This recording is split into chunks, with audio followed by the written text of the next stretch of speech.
You'll know when you have a wild woman. She'll practice her craft without boundaries. She is truly autonomous. Her loyalty is only to the family she serves. A midwife who will not allow herself to be held back by a system she didn't create. This podcast is for the birth keepers who want to grow and change. We are open to learning through self-reflection and supportive community. We are creating this space to explore without judgment. We are remembering we were Born wild.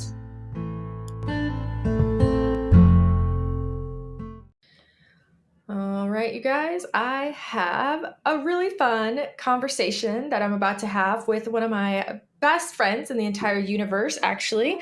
One of my favorite humans, Mrs. Sophia Henderson.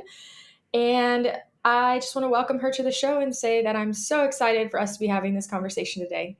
Thanks for joining me, Sophia. We've talked about doing this for a long time. Like a year now, right? Yeah. Oh my goodness. Well, it's happening, which is really cool. Yay. Yeah. And so we are talking about empowered birth, which is going to be a very new topic for this podcast.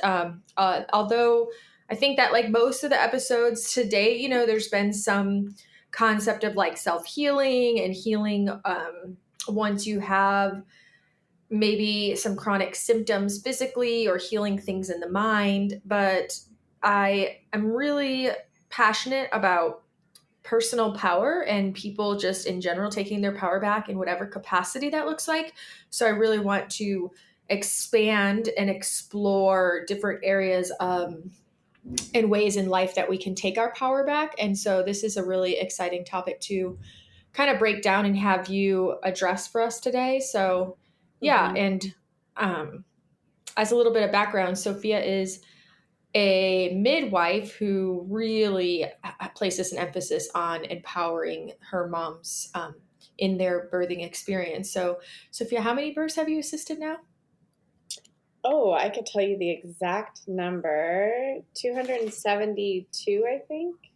Yeah. So awesome. Amazing. Yeah. Someone early on in my career when I was a student was like, keep track of how many births you've been to. You'll wish you had when you forget.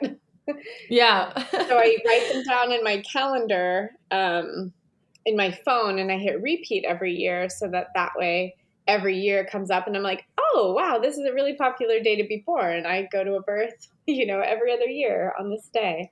So I get to remember the births as they come up each year. And there's patterns, huh? Yeah. Trends. Sometimes there is.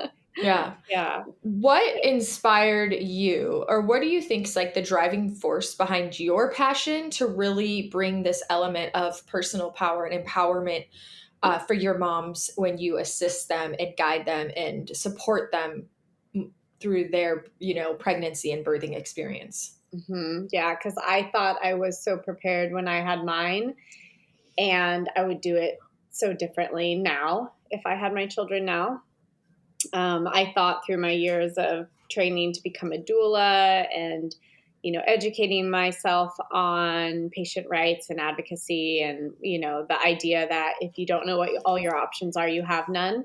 I thought I had done that already and that there was nothing left to learn about that specifically.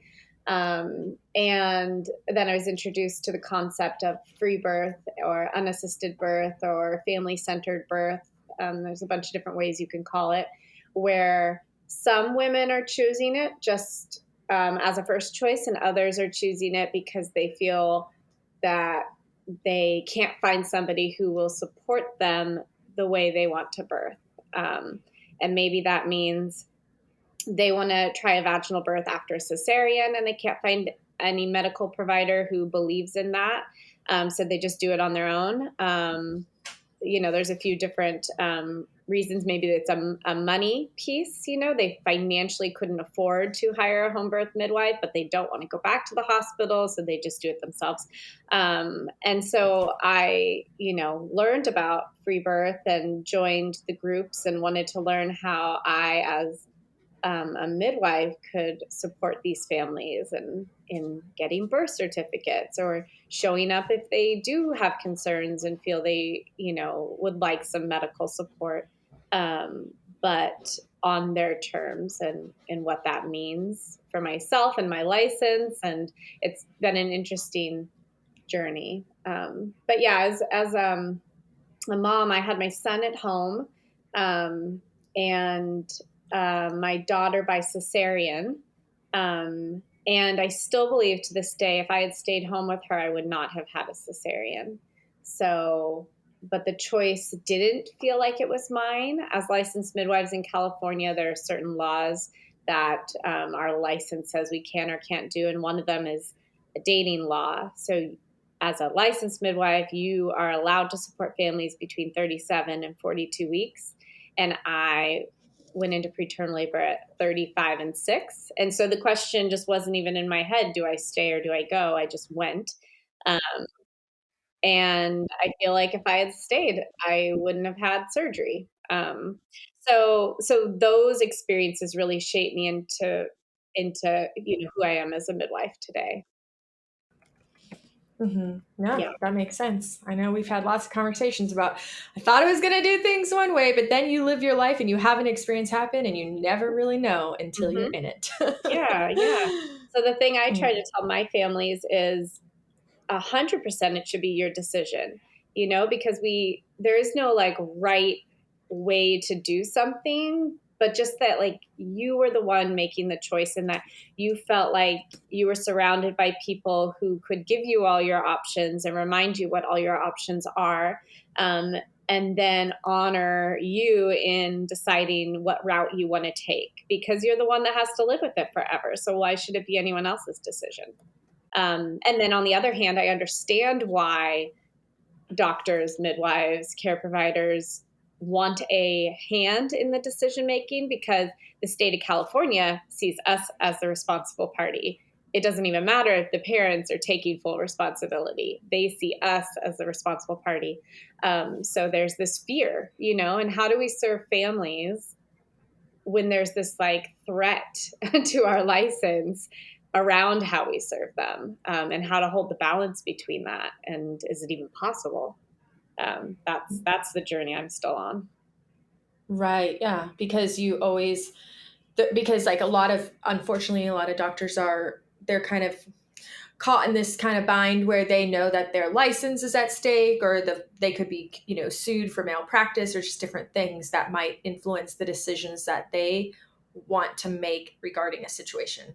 Yeah. And especially as a licensed midwife, usually as a nurse or a doctor, a lot of stuff has to happen for you to lose your license. Like you have to be shown that like repetitively you are making bad decisions, and have horrible outcomes.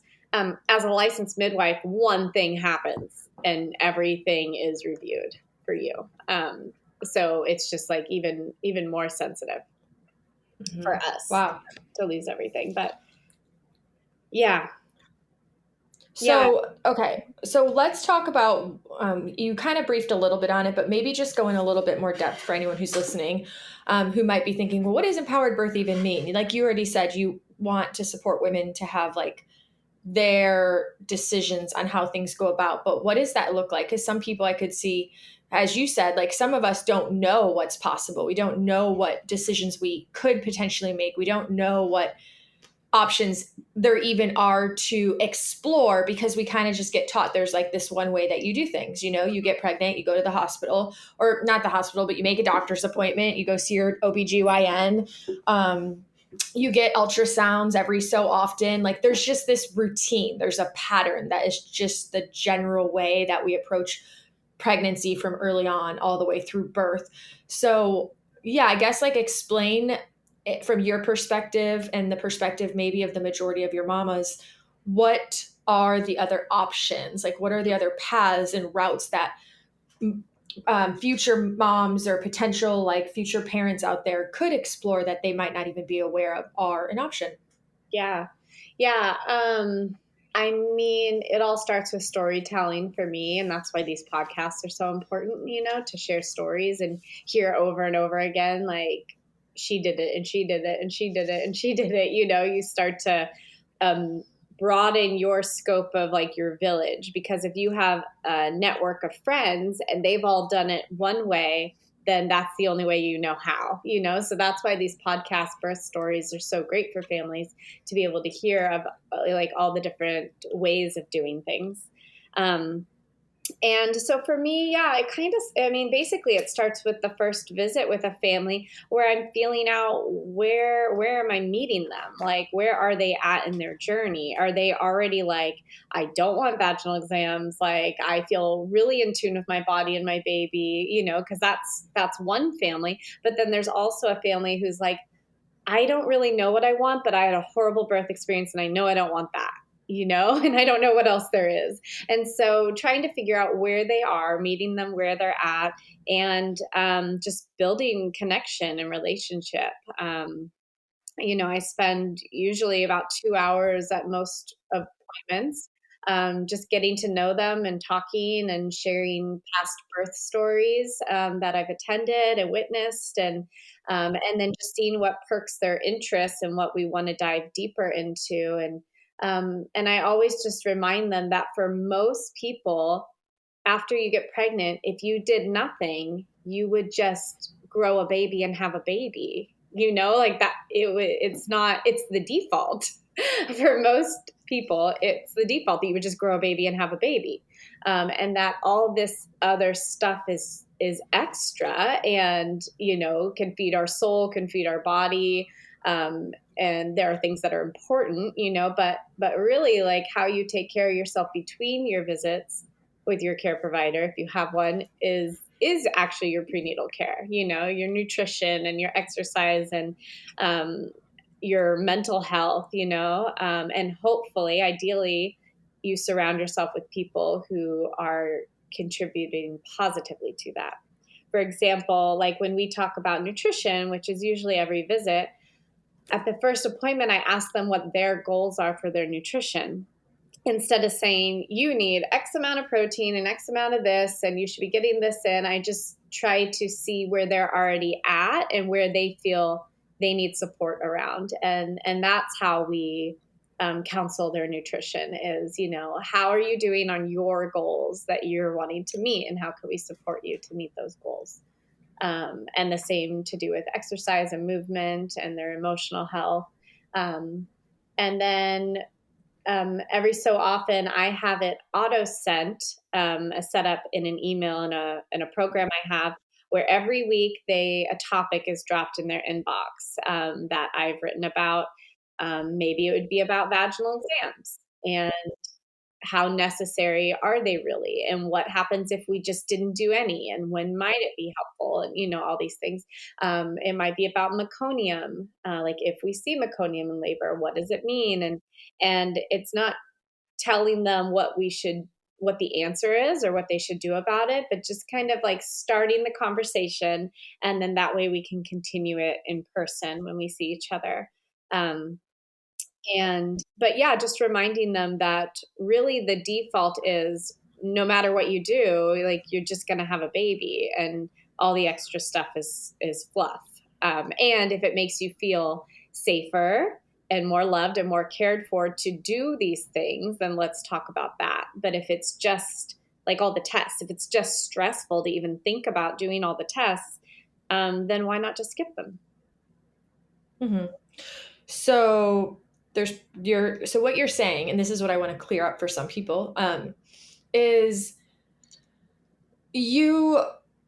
what's different from somebody who walks in the doctor's is they're going to be like told, this is what you need to do, this is when you need to do it, this is the schedule, this is, and all that. But what you're saying is that when somebody meets with you, you're more about providing information on what your options are, and then what their goals are, and then supporting them through that. Basically, that they don't have to follow the same protocol that we're used to experiencing for a lot of for basically our whole lives, like where we're used to oh, you go to the doctor, you do this on this timeline. Mm-hmm. Yeah. So for example, like gestational diabetes, we'll spend as much time as they want talking about it in the appointment. And again, our appointments can be up to 2 hours. And we talk about what it is, if they have any risk factors in their life or their family, the consequences for moms and babies if it is present, and the different ways you can test, and what it would look like if you didn't test. Like, say you had no risk factors and that was something that you just felt comfortable declining and not testing. And that the idea is, if you're choosing testing, it's because you want the information, not because it's a requirement for my practice. I don't have any requirements in my practice. The idea is that, do you want this information? Do you want to know if you have gestational diabetes? Because if you do, then we should test you. And if you're not concerned about it at all, then we can just totally skip it. That the information is for you, and I'm here to help maybe clarify what it means, the test results, and what it means for your baby. And like, for example, I have a mom right now with a thyroid condition that she wanted to test for, and it's present. And we gave her the option to go to an endocrinologist and alternative methods to treat it. And she chose alternative, and her numbers are improving. And so, whereas maybe another practice even would have just sent her to an endocrinologist because of like this liability piece, like, ooh, this is outside of my scope, but I could just be honest with her that this is not something that I know how to treat. I don't have the training. And let's hook you up with somebody who does, but the modality and the way you want to treat it. And for some people, they would have just gone straight to the endocrinologist. And it's not like one's right, one's wrong. It's just that, like, how do you want to support yourself through this process? And what are your concerns, and how can we find out more about that and make you feel safe? Right.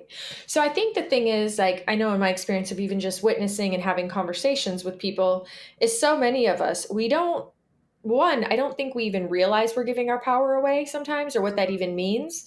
And we just like follow the plan that is laid out for us for whatever reason. One, like I said, some of us don't even know there are other options. We're not even at that point where we're aware there's a different path that could be taken. We're just doing what we were told and what we learned, and we follow it.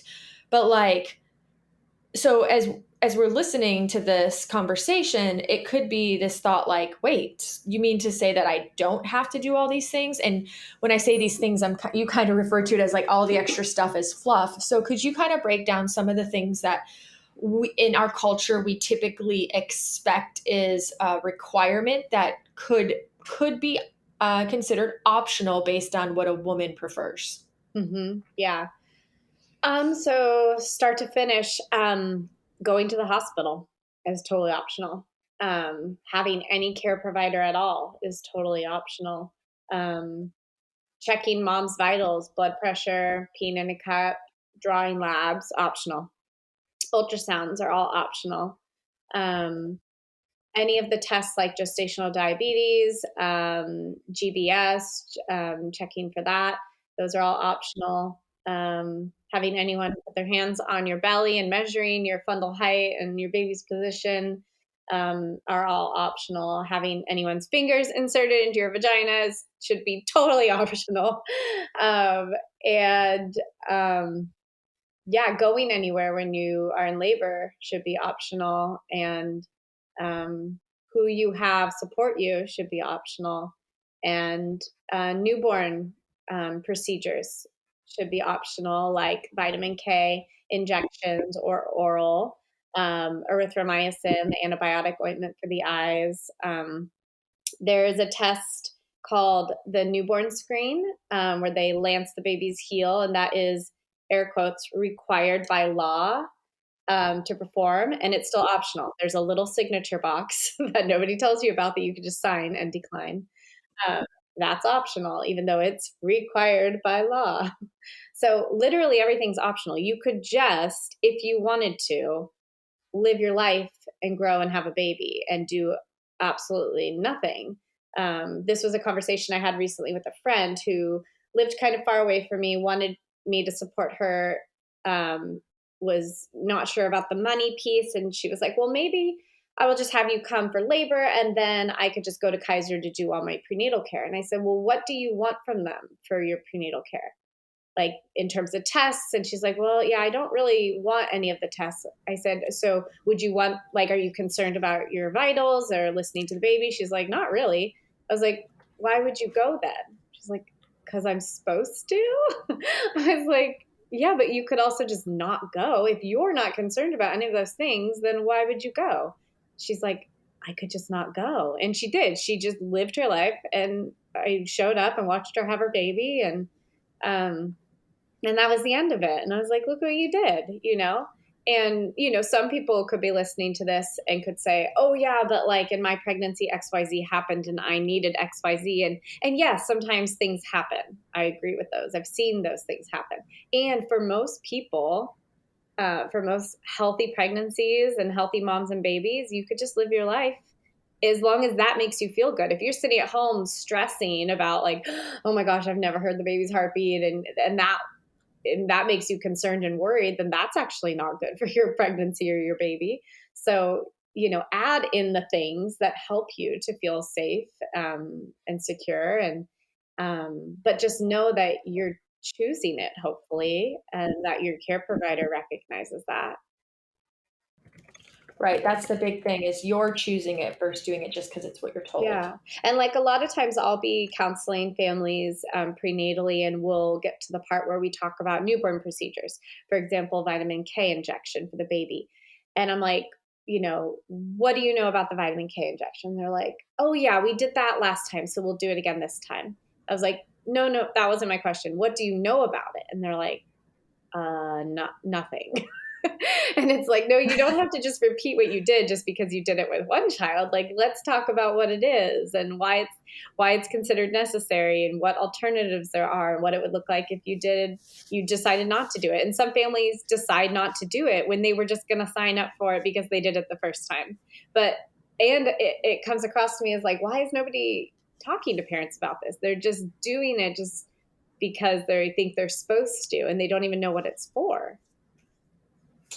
Right. Yeah. Rather than like doing the research and then making their own conscious choice. But in the defense of people and families in situations like that, so it is sometimes hard to find the right information. You can read a lot of mixed messages. There's a lot of different misinformation. There's a lot of, you can go and there can be a lot of like fear instilled into you around things. And I mean, I'm sure you've probably encountered situations where people consider this approach negligent, like it would be negligent to not check all these things, to not do all these things. And how do you, I guess, what are your thoughts on that? And how do you, I guess, eloquently explain or help somebody understand that it's not about negligence? Yeah. Yeah. And to just briefly say too, I understand the families that, 9 months is so hard to come up with all this information on your own. And what sources do you trust? And especially if you're seeing your care provider for maybe 10, 15 minutes and they say, do you have any questions? And you're like, probably, but I'm not sure, versus having somebody say, let's talk for maybe even an hour on this topic, and how much you could get from that. So yes, I understand that a lot of people aren't getting the opportunity to have these conversations. And then in terms of your question, the bottom line that I try to tell families is usually people lean one way or another in terms of their parenting. Usually they feel like odds are good, everything's going to be fine. That statistic is 7 in every 100,000 babies. I feel pretty strongly that like my baby's probably going to be fine based on those statistics, and I feel comfortable declining or taking a watch and wait approach and just like see how things go and treat things as they come up versus a preventative kind of measure.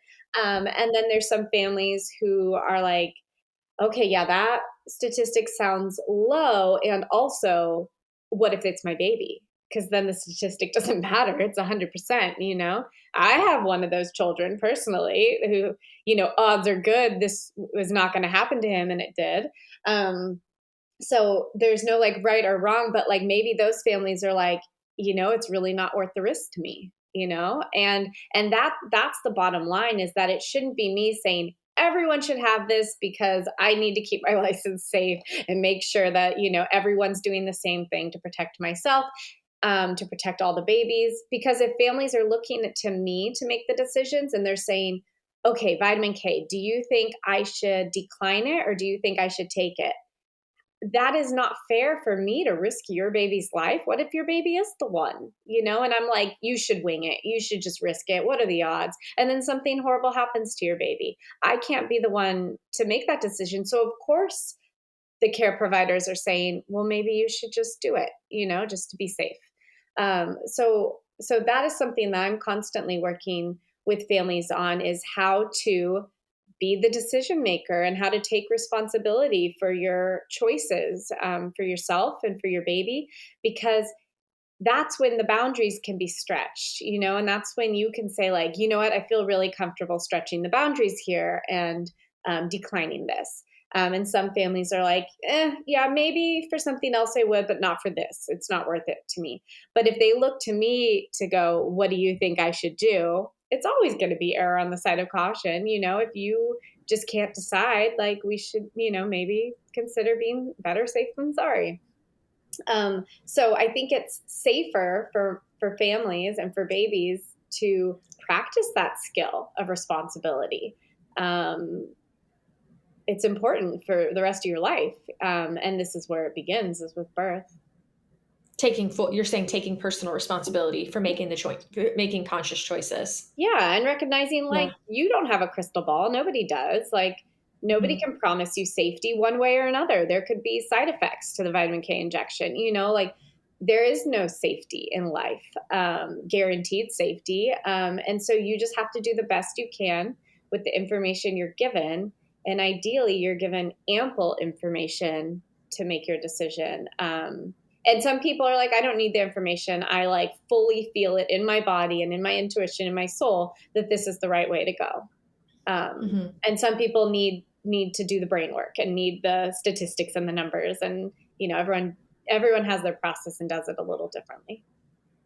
Sure. Yeah. And unfortunately, like so many of us are taught to follow the experts, and we become disempowered, or we don't realize we actually have choice because we're always just taught that, well, we weren't the expert in that. And like these other people have all this education and experience that I don't have, so they should make these decisions for me. But I know like we're talking specifically about birth, but to me, when we take our personal power back and just realize we actually always have choice in any capacity on any topic, I think that just, I don't know, it feels really special. It feels like more aligned and supportive to live a life where we can recognize that we have choice, and that, I don't know, for me personally, like I don't know that any other person, regardless of what education they have, will have more authority over like knowing what's best for me and my body. And so I think what I love about what you're doing is you're literally showing up and teaching these women that they actually just, that you're helping them step into their personal power and make these choices, and yet you're not like pushing them in, like how you said, if they don't feel safe about something, that they can make a different choice. It's about creating safety through the experience. Exactly. Yeah, exactly. Mm-hmm. Now, why might a mom decline certain things? Like, let's say some things that we're taught just are routine. And I know a really big one is the ultrasounds. Like I think you know exactly, like generally speaking, in a general pregnancy, how many ultrasounds does a woman get when they go the typical route through the doctors? Yeah, low risk, usually like 3 to 4. Mm-hmm. Yeah, the first one is usually like a dating ultrasound to see how far along you are based on fetal measurement. And then sometimes there's a follow-up one in the first trimester, closer to the second trimester, and to like confirm growth, basically, and to listen to the heartbeat, because they actually recently stopped listening to the heartbeat, at least around here in our area, They stopped listening at that first ultrasound to the heartbeat because they realized that it increases the chances of heart defect if you send that amount of high frequency waves to an embryo's heart in its early stages of development, which is awesome that they're discovering this and that they're pausing on that. And also, okay, well, what is it doing to everything else? Like we're recognizing that there are some harms, and most families are not being educated that there are some. So there's those two, and then there's the anatomy scan at 20 weeks to make sure all the things are where they need to be, and then a lot of times there is a ultrasound towards the end of pregnancy to confirm that your baby's in a head down position, because a lot of places will do cesareans for breech presentation, where the baby is butt or feet down. Yeah. So then, okay, so 3 to 4. And then why might a mom, in your experience, decline certain things like ultrasounds? And is that common? Are there actually, like, is this a thing where commonly moms might only do it once or not do it at all? Like, what's kind of the common that you experience in the alternative world of empowered birth? Yeah, for my practice, I'm not sure about other people's practices, but I find I could look at it closer, but it feels 50-50 for me, that there are like a set of families that are not doing a lot of scans. And maybe if they're going to do one, it's going to be the anatomy scan. That seems to be like, if they're choosing one, that's the one they're going to do. And other than that, most people don't do a third trimester. I rarely ever see that. Sometimes people will come to me having already done the dating ultrasound, and they, are establishing a home birth later on in their pregnancy.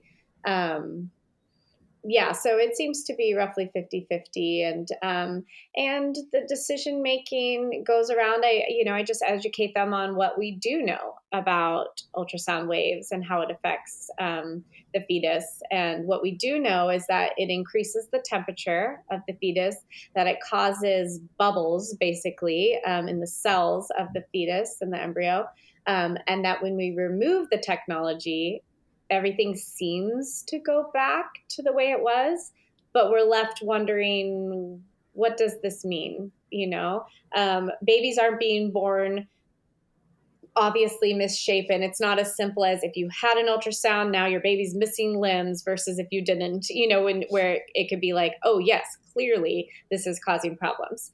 So it's a little more like Russian roulette feeling, where it's like, some studies showed that the more ultrasounds you have early in pregnancy, the higher your risk of miscarriage. But, some people are like, but I had some and I did not miscarry. So it could be a little tricky that way. But there are some studies that show that there are increased risk factors with more ultrasounds. So some families feel like knowing that information feels like, okay, I don't really need these ultrasounds, and other people have the information and then decide that it is worth the risk to them to just have one, maybe. And we talk about the benefits, like dating ultrasound. Some people are like, I 100% know my dates, I know exactly when I conceive, we've been trying for this baby. So then I say, well, then what's the point of the dating ultrasound other than confirming the fetus is in the uterus and not in like the fallopian tubes. And so some people will skip that. And then it's just important to note too that ultrasounds statistically do not improve outcomes for babies. So studies don't show that the more ultrasounds you have, the safer it is for your baby. It doesn't improve outcomes. So it really is just for your information. And the risks of them, other than what I just talked about, are false flags, false reports of, we see a spot on your baby's brain, we're going to need to do a follow-up in 2 weeks. And what that does to a person, when you hear that information and then you have to wait 2 weeks just to find out everything was fine. That feels like that's important. And devastating to some people, to have had that experience. It can really Yeah. I could see that really kicking somebody into a conflict state and stressing them out and them spending like 2 weeks worried and nervous and all the things. Mm-hmm. And the baby can feel that for sure, especially everything I'm learning with German New Medicine. Like we begin to feel everything in the womb. So Yeah. we're already being impacted. I was just, we do continuing education units every so often, and I'm doing one right now on fetal assessment and labor. And it says that the number one thing that influences the fetus's well-being in labor is the mother's stress level, more than any other thing is the mother's stress level. So I assume it's that way for pregnancy. It must be, just how literally connected you are to your baby. And if you're making choices that are causing more stress than good, why? Why are you doing that to yourself and your baby? And so that's Right. why I feel it feels important that it should be the mother making the decision, because who cares about her more than she does? Who cares about her baby more than she does?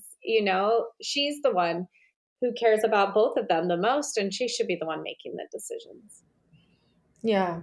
Yeah. And like you said, sometimes if they are like, hey, if I don't do these things, I'm going to feel afraid. So then you say, great, then do them, because you don't want the person to sit there and be afraid and have stress. Exactly. Yeah. I always tell them, if you think about it more than 3 times, let's talk about it. If you're just like dwelling on it versus if you're like, it actually never crossed my mind again. I'm not worried about this, clearly. Mm-hmm. Yeah.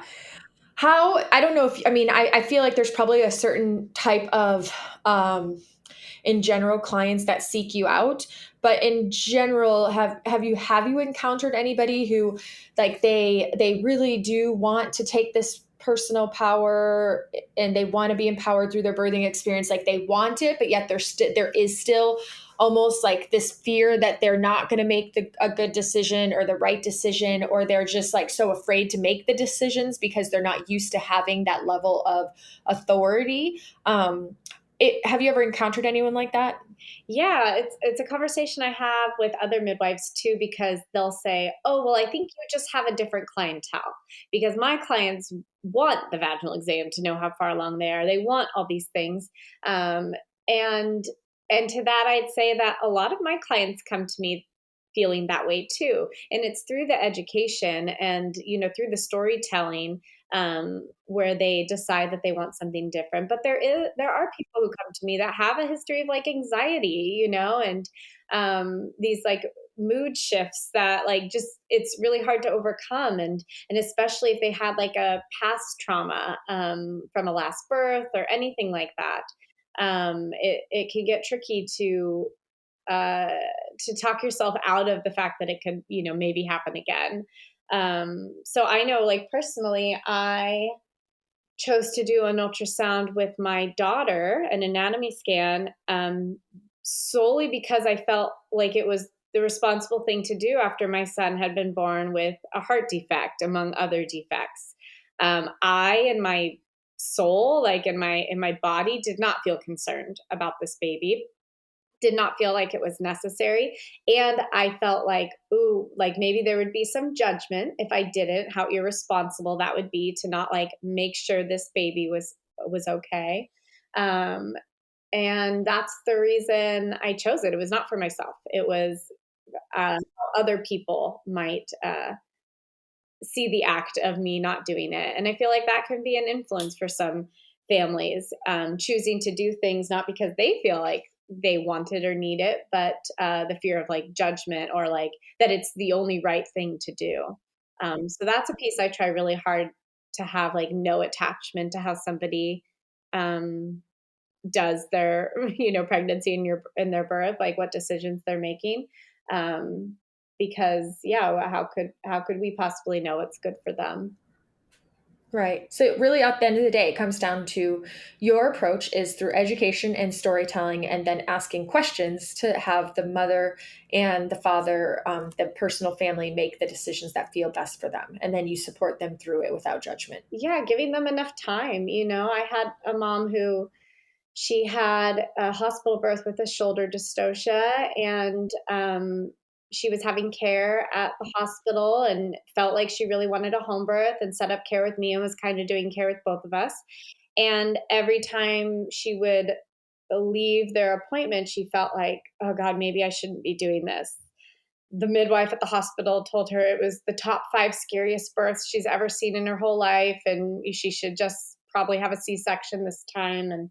And I would just give her plenty of space to talk about it and process it and remind her, like, nobody has a crystal ball, and they're trying to err on the safest side that they possibly can with a little risk to them as possible. And I have no idea what's going to happen at your birth. Like, maybe it could be another traumatic experience for you. I don't know. I don't have the answer. All I know is that you were induced, you were laying on your back. It makes sense that could cause what happened to happen. And that even if you wanted that to happen again, it's impossible. Like, all births are different. You're not going to have the same experience, and we're not going to be inducing you. You're going to have full range of movement. And you're going to have a different experience, and you're the only one who can just keep going towards what feels right, what feels safest, what feels good in your body. And you're the one that has to make the decision, And so, because she was wavering on home birth or not, like, what is the right choice for me? And she decided to stop having care at the hospital because she felt worse every time she left, and just continue on. And she had a beautiful birth in 4 hours with no issues. Her baby just came right out, not a problem. So she trusted herself, and she listened to her body, and she overcame her anxiety. And maybe not, I'm sure she probably still had anxious thoughts. You don't have to like conquer it to still do the hard thing, to do the thing that you feel is right. Right. That's so awesome. Okay. I have like a million questions I could ask you, but I know we're limited on time. And I want to just really quick ask this one, because I am really curious myself. You mentioned this really early on, and I've definitely heard this floating around. There's this concept and idea that if your first birth is a C-section, that you have to take that route every other time, that after you have one C-section, you can't have a natural birth afterwards. Like, it's automatic, just like assumed, like, oh, you're going to have a C-section again. What is your experience on that? Have you seen the opposite happen, where somebody does have a C-section and then actually has a really wonderful natural birth? Oh yeah, all the time. Yeah, it's called a VBAC, a vaginal birth after cesarean. And the idea was once a cesarean, always a cesarean, because they were worried about the suture line rupturing, which can be, catastrophic for both mom and baby if it happens.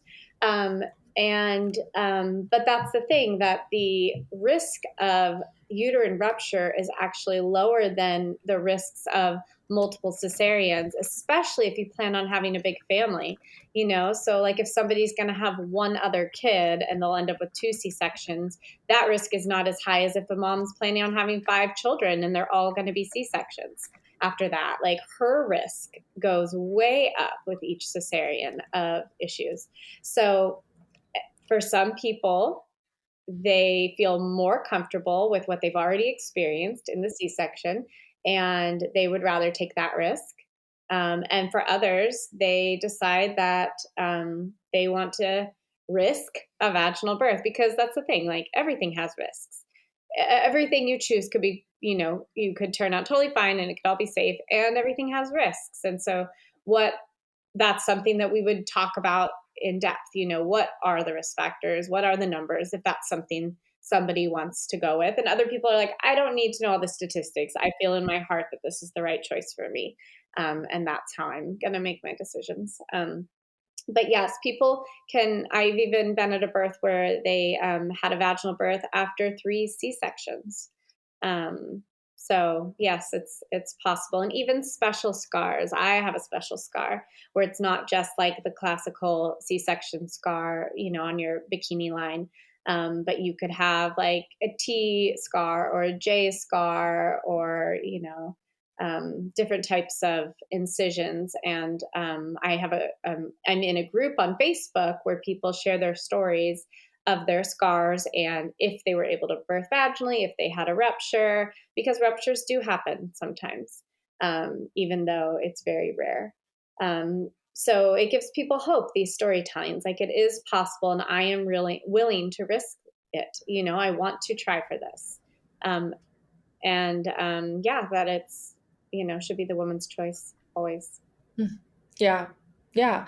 And okay, so what options do women out there have who maybe, like I said, like we kind of the theme we've talked about, sometimes we don't even know what our options are. Yeah. You just learn you're pregnant. You just know you go to the hospital and you have a baby, like at the hospital. So what are some of the options that people have aside from going into the hospital? Because I know when they work with you, there's so many things like in terms of the way that they can present or visualize or create the actual day of the birth. So what can that look like for somebody? Yeah. So I would say if you like statistics, if that's how you you use your brain to make your decisions, which is totally fine too. A good place to start is evidence-based birth. And I can send you the link, Chaz. It's a nurse who takes a topic and just breaks it down for years and looks at every single study that ever existed on the topic, and writes about very in-depth articles. And she also has a podcast on all the topics, like, for example, vitamin K. So if somebody wants to make their decisions around having all the information at their hands, and then maybe sitting with their intuition after they look it over, and decide, that can be really helpful in deciding how you want to progress with a certain topic. So that is a really great resource. I love the Free Birth Society. It's a podcast, because I think it just shows how simple birth can be sometimes. These are unassisted or family-led births, and it can just give you that aspect of wow, she just had a wild pregnancy, meaning she just kind of lived her life and took care of herself, and she just had her baby, and how beautiful. And maybe that's not for everybody. It definitely isn't for everybody. But to know it's out there and that women are doing it over and over again can be nice to know, that it can be that simple. Okay, so these are some resources: Free Birth Society podcast and evidence-based birth. Yeah, I think that those are some great resources, so that you can, sit with yourself. Do I want to do this on my own? Do I want someone to walk with me through this experience? And is that just going to be my girlfriend, or am I going to hire somebody? Where do I feel safe? And finding somebody that I can trust, somebody who is going to let it be my decision. And sometimes that can be tricky. Sometimes there are providers who are like, yes, yes, yes, whatever you want. And then when it comes down to it, they're like, oh, this is happening and we really need to do this, and can kind of fall into scared tactics. When you're in labor, you're really vulnerable. And I walked into the hospital super cocky, watch me show them how this is done.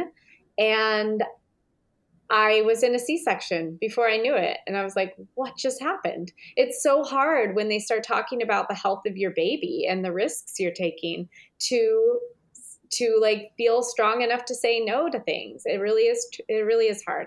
So the best thing you can do if you choose to have a care provider is finding someone that you feel you really can trust, and talking to other people they worked with to find out how it really goes down when you're in the thick of it.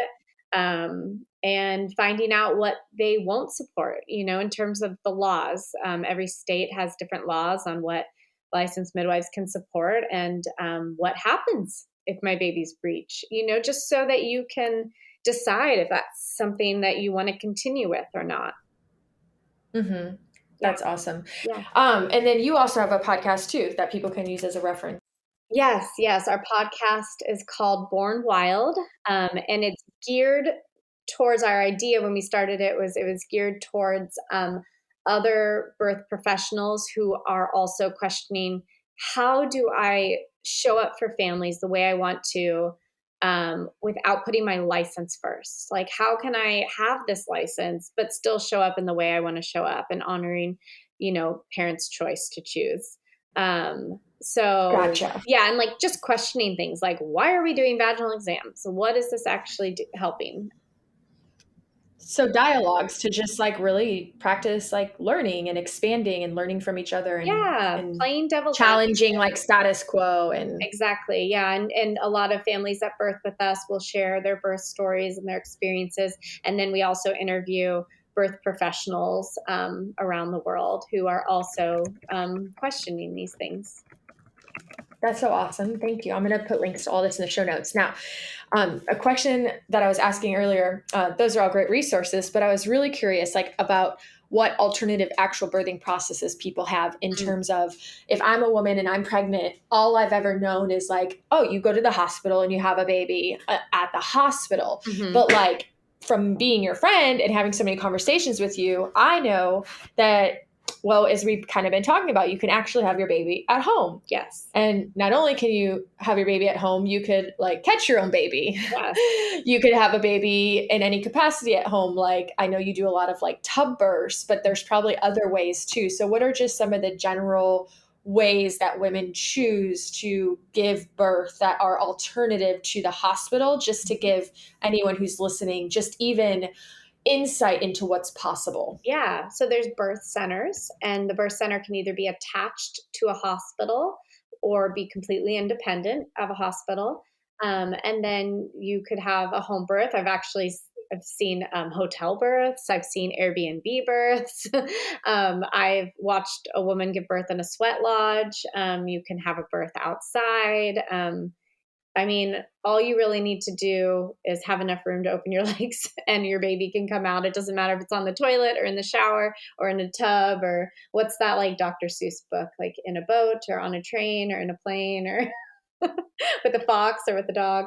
Yeah, you could really just have your baby anywhere. And that honestly will happen. You know, I just was reading a story on Facebook of a mom driving her 3 kids in a car, and she was like, oh my God, I'm going to have this baby. She was having some contractions, and she pulled over and squatted in the grass and had her baby and drove her and her children home.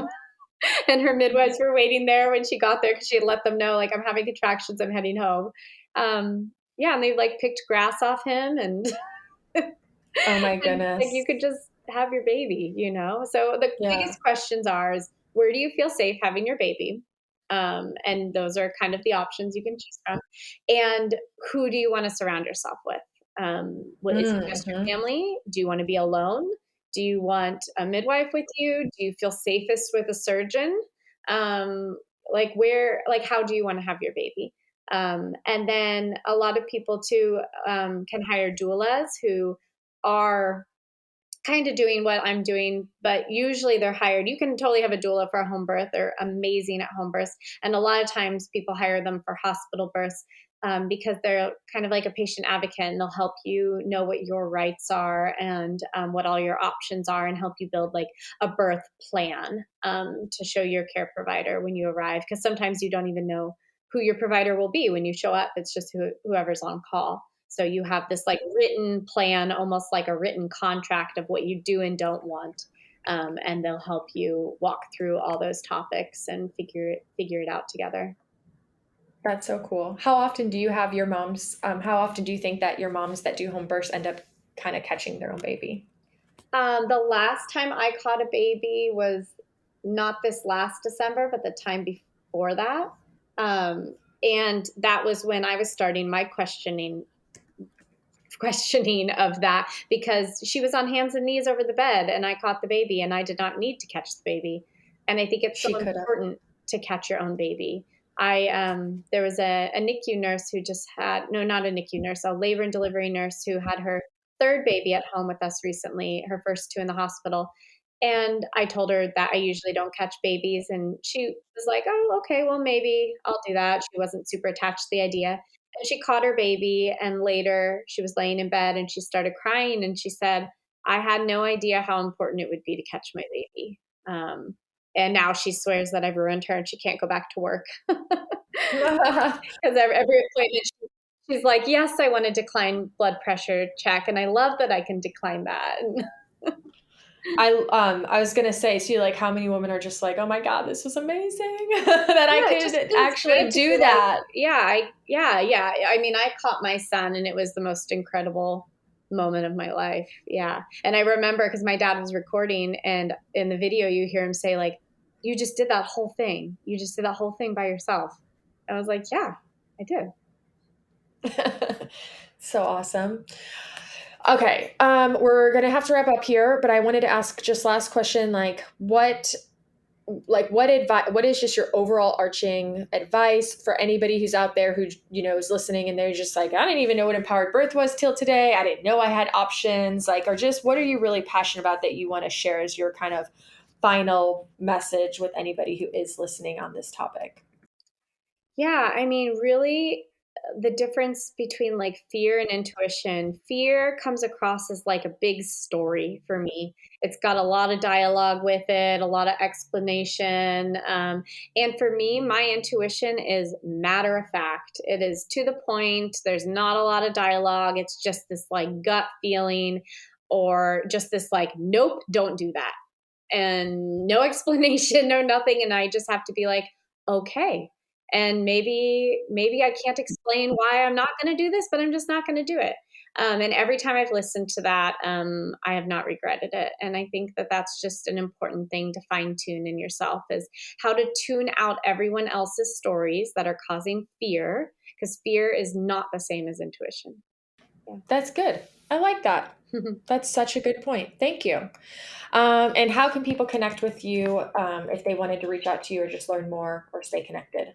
Yeah, my website is Sophia Birth, and Sophia is SOPHIA .com. And then Instagram, my handle is Sophia Birth, and Facebook won't allow me to change my name. So it's Sophia's Special Deliveries.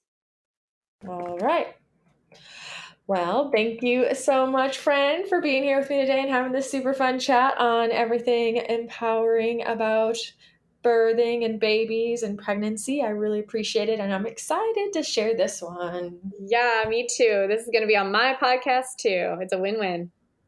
Yay!